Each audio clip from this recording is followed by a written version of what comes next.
ഇടുക്കി ജില്ലയിലെ വാഗമൺ എന്ന സ്ഥലത്ത് മലകൾക്ക് മുകളിലായ ഒരു പള്ളിയുണ്ട്. ഇന്ന് ആ പള്ളിയുടെ സെമിത്തേരിയിൽ ഒരു കുടുംബം വിഷമിക്കുകയാണ്. കാരണം തങ്ങളുടെ കുടുംബത്തിലെ ഏറ്റവും ഇളയ സന്തതിയായ അലക്സിൻ്റെ മരണമായിരുന്നു കാരണം. അലക്സിൻ്റെ ശരീരം അവിടെ അടക്കം ചെയ്തുകൊണ്ട് തന്നെ അവരവരുടെ വിഷമങ്ങൾ പങ്കുവയ്ക്കുകയായിരുന്നു. പെട്ടെന്നാണ് തൊട്ടടുത്തുള്ള തേലക്കാട്ടിൽ നിന്നും കുറെ മുഖംമൂടി ധരിച്ച ആൾക്കാർ എന്തൊക്കെയോ മന്ത്രം ഉച്ചരിച്ചുകൊണ്ട് ആ ശവോടക്കിനെ തടസ്സപ്പെടുത്താനായി അങ്ങോട്ട് വരികയാണ്. അവർ വന്ന ഉടനെ തന്നെ ഒരു റിച്വൽ അവിടെ ചെയ്യാൻ തുടങ്ങി. അവരുടെ പക്കലുണ്ടായിരുന്ന ചോര ഒരു പാനീയത്തിലാക്കി അതുകൊണ്ട് അലക്സിൻ്റെ പെട്ടിയിൽ ഒരുപാട് രൂപങ്ങൾ വരച്ച് എന്തൊക്കെയോ മന്ത്രങ്ങൾ ഉരുവിട്ടുകൊണ്ടിരുന്നു. ആ റിച്വലിൻ്റെ അവസാനം അവർ സ്വയം വെടിവെച്ച് അവിടെ മരിച്ചു വീഴുകയും ചെയ്തു. ഇതെല്ലാം കണ്ട് അലക്സിൻ്റെ കുടുംബക്കാരും പള്ളിക്കാരും പേടിച്ച് വിറങ്ങലിച്ച് നിൽക്കുകയാണ്. അവർ മരിച്ച അടുത്ത നിമിഷം തന്നെ അലക്സിൻ്റെ പെട്ടിയിൽ ഒരു അനക്കം. പെട്ടെന്ന് ആ പെട്ടിയുടെ കതക് പൊട്ടിച്ചുകൊണ്ട് ഒരു കൈവെളി വരികയാണ്. അതെ, ചത്തുപോയ അലക്സ് ഇപ്പോൾ ജീവനോടെ തിരിച്ചു വന്നിരിക്കുകയാണ്. അവൻ തിരിച്ചു വന്ന ഉടനെ തന്നെ പെട്ടെന്ന് തൊട്ടടുത്തുള്ള ശവകുടീരത്തിലുള്ള ബാക്കി ശരീരങ്ങളെയും കൂടെ എഴുന്നേൽപ്പിക്കുവാൻ തുടങ്ങി. അലക്സിൻ്റെ ശരീരത്ത് കയറിയ ആ തീയ ശക്തി അവിടുള്ള ആത്മാക്കളില്ലാത്ത ആ ശരീരങ്ങൾക്കെല്ലാം ചെകുത്താൻ്റെ ആത്മാവിനെ കൊടുത്ത് ഒരു ആർമിയെ സംഘടിപ്പിക്കുകയാണ്. ആരെ എതിർക്കാൻ വേണ്ടിയായിരിക്കും? കഥ തുടങ്ങുന്നത് ഒരുപാട് വർഷങ്ങൾക്ക് മുമ്പാണ്. ശരിക്കും പറഞ്ഞാൽ സഹസ്രങ്ങൾക്ക് മുമ്പെന്ന് വേണം പറയാൻ. പാർവൻ എന്നൊരു ദൈവം നമ്മുടെ പ്രപഞ്ചത്തിൽ അലഞ്ഞുകൊണ്ടിരിക്കുകയായിരുന്നു. അദ്ദേഹത്തിന് സ്വന്തമായിട്ട് ഒരു യൂണിവേഴ്സ് വേണമെന്ന് ആഗ്രഹമുണ്ടായി. അതീവ ശക്തിശാലിയായ പാർവൻ തൻ്റെ സ്വന്തം മായാജാല ശക്തികൾ വെച്ച് ഒരു യൂണിവേഴ്സ് നിർമ്മിച്ചു. ആ യൂണിവേഴ്സിൻ്റെ അൾട്ടിമേറ്റ് പവർ സോഴ്സ് ആയിട്ട് പ്രകൃതിയെ നിർമ്മിച്ചു. പ്രകൃതിയുടെ ബേസിക് ഫണ്ടമെൻ്റൽ എന്താണെന്ന് വെച്ചാൽ ഒരു വശത്ത് നല്ലതും മറുവശത്ത് തിന്മയും ഉണ്ടായിരിക്കണം. എങ്കിൽ മാത്രമേ അത് ബാലൻസ് ആയി പോകത്തുള്ളൂ. നന്മയെ കൺട്രോൾ ചെയ്യാൻ വേണ്ടി ദേവന്മാരെയും തിന്മയെ കൺട്രോൾ ചെയ്യാൻ വേണ്ടി അസുരന്മാരെയും അദ്ദേഹം സൃഷ്ടിച്ചു. ഈ ദേവന്മാരും അസുരന്മാരും തമ്മിൽ ഒരുപാട് വർഷങ്ങളായിട്ട് നീണ്ടു നിൽക്കുന്നൊരു യുദ്ധം തന്നെയുണ്ട്. ഈ യുദ്ധം എന്തിനാണെന്ന് വെച്ച് കഴിഞ്ഞാൽ ദേവന്മാർക്ക് ശക്തി കിട്ടണമെങ്കിൽ ഭൂമിയിലുള്ള മനുഷ്യൻ ദൈവങ്ങളെ വിശ്വസിക്കണം. അസുരന്മാർക്ക് ശക്തി കിട്ടണമെങ്കിൽ ഭൂമിയിലുള്ള മനുഷ്യർ അവരുടെ ഉള്ളിലെ തിന്മയെ വെളിയിൽ കാട്ടണം. പക്ഷെ ദേവന്മാരും അസുരന്മാരും ഈ യുദ്ധത്തിൽ ജയിക്കണമെന്ന് വളരെയധികം ആഗ്രഹിച്ചിരുന്നു. കാരണം ഈ യുദ്ധത്തിന്റെ അവസാനം വിജയിയായിട്ടുള്ളവർക്ക് വലിയ ഒരു വരം തന്നെയാണ് കിട്ടുന്നത്. വരമെന്ന് വെച്ച് കഴിഞ്ഞാൽ ആ യൂണിവേഴ്സിനെ തന്നെ മാറ്റാൻ സാധിക്കുന്നൊരു വരം. The echo of the universe എന്നായിരുന്നു ആ വരത്തിന്റെ പേര്. ആ വരം നേടാൻ വേണ്ടി ദേവന്മാരും അസുരന്മാരും തങ്ങളുടെ കൂട്ടത്തിലുള്ള അനുയായികളെ ഭൂമിയിലേക്ക് അയക്കുകയും അവരെ കൊണ്ട് മനുഷ്യരുടെ ഇടയിൽ ദൈവങ്ങളിലേക്കും ചെകുത്താന്മാരുടെ വഴിയിലേക്കും ചാഞ്ചാട്ടങ്ങൾ ഉണ്ടാക്കുവാൻ ശ്രമിച്ചു. അത് പ്രകൃതിയുടെ ബാലൻസിനെ കളങ്കപ്പെടുത്തുന്ന പോലെയാണ്. കാരണം മനുഷ്യൻ സ്വമേധയാ തീരുമാനിക്കുന്ന വെച്ചാണ് ഈ യുദ്ധത്തിൽ ഇവരുടെ പവർ കൂടുകയും കുറയുകയും ചെയ്യുന്നത്. മറിച്ച് ഇവരാളെ അയച്ച് ഭൂമിയിൽ എന്തെങ്കിലുമൊക്കെ ഒരു മാറ്റം ഉണ്ടാക്കി ഈ യുദ്ധത്തിനിടയ്ക്ക് ഇവരുടെ പവർ കൂട്ടാൻ ശ്രമിച്ചു കഴിഞ്ഞാൽ അതൊരു ഇംബാലൻസിങ് ആണ്. ഈ ഒരു കാര്യം ദേവന്മാരുടെ കൂട്ടത്തിൽ നിന്നും അസുരന്മാരുടെ കൂട്ടത്തിൽ നിന്നും രണ്ടുപേര് കാണുന്നുണ്ടായിരുന്നു. ഒന്ന് ദേവന്മാരുടെ രാജാവിൻ്റെ മകളും രണ്ട് അസുരന്മാരുടെ രാജാവിൻ്റെ മകളുമായിരുന്നു. ഇവർക്ക് രണ്ടുപേർക്കും ഈ രണ്ട് കൂട്ടരും മനുഷ്യരുടെ ഇടയിൽ സ്വാധീനം ചെലുത്തി തങ്ങളുടെ പവർ സിസ്റ്റം കൂട്ടുന്നത് ഇഷ്ടമല്ലായിരുന്നു. അതുകൊണ്ട് തന്നെ ഇതിനെ എങ്ങനെയും തടുക്കണമെന്ന് ഈ രണ്ട് പെൺമനസ്സുകളും ആഗ്രഹിക്കുകയാണ്. അതിനുവേണ്ടി അവർ ഭൂമിയിലേക്ക് വരാൻ തീരുമാനിച്ചു. ഭൂമിയിൽ വന്ന് ദൈവത്തിൻ്റെയും ചെകുത്താൻ്റെയും അനുയായികളെ ഇല്ലാതാക്കാൻ മാത്രം ശക്തനായ ഒരാളെ കണ്ടുപിടിക്കാൻ വേണ്ടിയാണ് അവർ ഭൂമിയിൽ വന്നത്. അവർ ഭൂമിയിൽ വന്ന് കണ്ടുപിടിച്ചോ ഇല്ലയോ എന്നുള്ളത് ബാക്കി കഥയാണ്. ഈ പയ്യൻ ഈ വാഹനാപകടത്തിൽ മരിക്കേണ്ടതായിരുന്നു. എന്നാൽ തലനാരിഴയ്ക്ക് അവൻ രക്ഷപ്പെട്ടത് കൊണ്ട് തന്നെ അവന്റെ മരണം മാറിപ്പോയി. പക്ഷേ അവൻ മരിക്കുമെന്ന് ഉറപ്പായിരുന്നതും അവന്റെ വിധി എഴുതപ്പെട്ടതുമായതുകൊണ്ട് തന്നെ അവനെ കൊണ്ടുപോകാൻ വന്ന മരണത്തിന്റെ ദേവതയ്ക്ക് അതൊരു തലവേദനയായി മാറി. ഉടനെ തന്നെ മരണത്തിന്റെ ദേവത സ്വർഗത്തിലുള്ള തന്റെ കൂട്ടുകാരനായ അഥീനയെ ഫോൺ വിളിച്ചു. അഥീന ദേവന്മാരിൽ ദേവനും അസുരന്മാരിൽ അസുരനുമായ പരമാത്മാവായിരുന്നു. പരമാത്മാവായ അഥീനയോട് പറഞ്ഞു, മനുഷ്യനായ അവനെ നമുക്ക് നേരിട്ട് കൊല്ലാൻ സാധിക്കില്ല. പകരം നീ വന്ന് എങ്ങനെയെങ്കിലും സംസാരിച്ച് അവനെ സ്വയം മരണത്തിലേക്ക് തള്ളിവിടണം അഥീന എന്ന് പറഞ്ഞു. കേട്ട പാടെ കേൾക്കാത്ത പാടെ അഥീന അതേറ്റു. അവൻ ഭൂമിയിലേക്ക് പുറപ്പെട്ടു. ഭൂമിയിൽ എത്തിപ്പെട്ട അദീന അപകടത്തിന്റെ ഷോക്കിലിരിക്കുന്ന ആ പയ്യനെ കണ്ടു.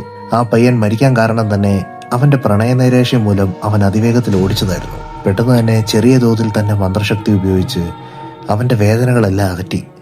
അതിനുശേഷം അദീന പറഞ്ഞു, മരിച്ചു കഴിഞ്ഞാൽ സ്വർഗത്തിലുള്ള സൗഭാഗ്യങ്ങളും കാര്യങ്ങളും. പക്ഷെ ആ ബാലകന് സ്വർഗത്തിൽ വന്നിട്ട് എന്ത് കിട്ടാനാണ്? തന്റെ പ്രാണസഖി ഭൂമിയിലല്ലേ എന്നാണ് ബാലന്റെ വാദം. അദീന പറഞ്ഞു, സ്വർഗത്തിലെ സ്ത്രീകളെ നീ കാണാത്ത കൊണ്ടാണ്. നീ കടലമ്മയെ കണ്ടിട്ടുണ്ടോ? അവൻ പറഞ്ഞു, ഇല്ല.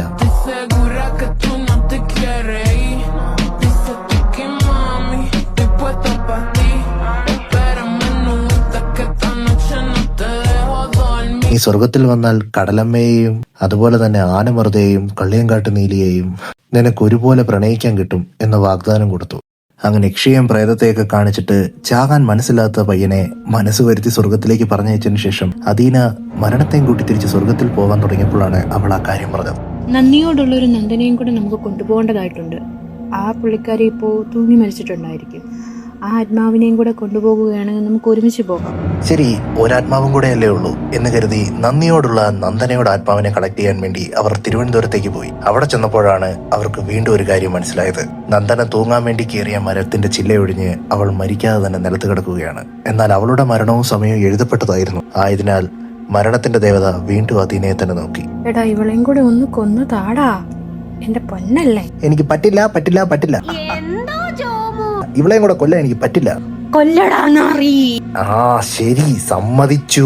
അതിനുശേഷം അദീന ആ കുട്ടിയെ വിളിച്ചെഴുന്നേപ്പിച്ച് അവളുടെ മുറിവുകളെല്ലാം ഹീലാക്കിയതിനു ശേഷം സ്വർഗത്തിൽ ചെന്ന അവളുടെ സൗഭാഗ്യങ്ങളും കാര്യങ്ങളും പറഞ്ഞു. അപ്പോൾ അവൾ പറഞ്ഞു, സ്വർഗത്തിൽ പോയ എന്നെ ആര് സ്നേഹിക്കാനാണ്? അപ്പോഴാണ് അദീന പറയുന്നത്, സ്വർഗത്തിൽ ഒരു ഗന്ധർവൻ അലഞ്ഞു നടക്കുന്നുണ്ട്, അവന്റെ പ്രാണസഖിയെ തേടി. അവൻ നിന്നെ ഉറപ്പായി സ്നേഹിക്കും എന്ന് പറഞ്ഞ് ആ ഗന്ധർവനെ കാണിച്ചു കൊടുത്തു.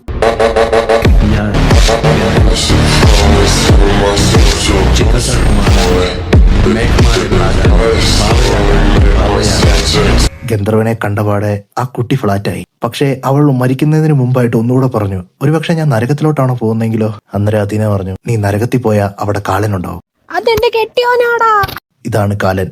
പുള്ളിക്കാരൻ ഇപ്പോൾ ഡിവോഴ്സിന്റെ വക്കിൽ എത്തി നിൽക്കുകയാണ്.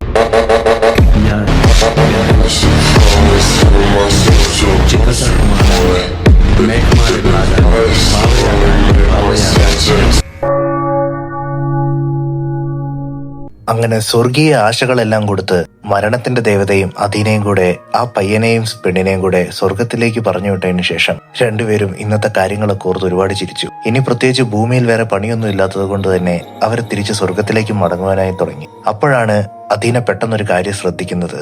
അതിഭയങ്കരമായ ഒരു തേജസ്, ഒരു വലിയൊരു പവർ. അദീന അതെന്താണെന്ന് അറിയാൻ വേണ്ടി വളരെയധികം ആകാംക്ഷയോടെ അത് വീണ്ടും സെൻസ് ചെയ്തു. സംശയമില്ലാതെ പറയാം, ഇതൊരു ദൈവികമായ എനർജി തന്നെയാണ്. ഭൂമിയിൽ ആരാണ് ഇപ്പൊ ദൈവത്തെ സമൺ ചെയ്തത്? അദീന വളരെ സംശയത്തോടു കൂടി തന്നെ ആ ദൈവിക എനർജി വരുന്ന ദിക്കിലേക്ക് നോക്കി. തന്റെ പ്രിയ കൂട്ടുകാരിയായ മരണത്തെ സ്വർഗത്തിലേക്ക് പറഞ്ഞു വിട്ടതിനു ശേഷം അദീന ഒരു പോർട്ടൽ ക്രിയേറ്റ് ചെയ്ത് ആ എനർജി വരുന്ന സ്ഥലത്തേക്ക് പോയി. അവിടെ ചെന്ന് കഴിഞ്ഞപ്പോൾ അദീന ശരിക്കും ഞെട്ടിപ്പോയി. അവിടെ രണ്ട് കൊച്ചുകുട്ടികൾ പാന്താര ഗോഡിനെ സമൺ ചെയ്തിരിക്കുന്നു.